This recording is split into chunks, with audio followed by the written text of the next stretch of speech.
విశాఖలోని శారదాపీఠం వార్షికోత్సవాలు ఘనంగా ప్రారంభమయ్యాయి. పీఠాధిపతులు స్వరూపానందేంద్ర, సాత్మానందేంద్ర సమక్షంలో అంకురార్పణ చేశారు. 5 రోజుల పాటు జరగనున్న వార్షికోత్సవాలు రాజశ్యామల యాగం, చతుర్వేద హవసనం నిర్వహించనున్నారు.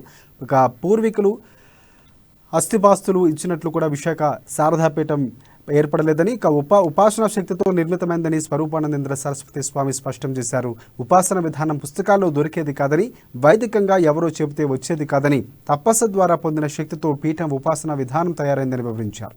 సుబ్రహ్మణ్యేశ్వర స్వామి అనుగ్రహంతో యావత్తు భారతావనిలో శక్తివంతమైన పీఠంగా గుర్తింపు పొందిందన్నారు.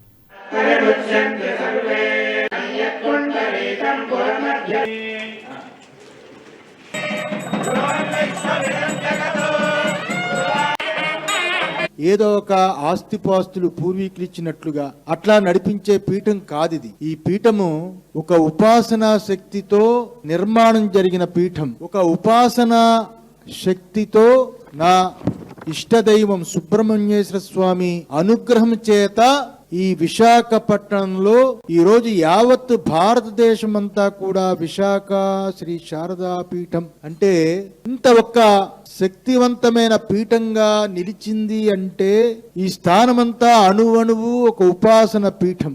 ఎన్నో గొప్ప మహిమలు, అద్భుతాలు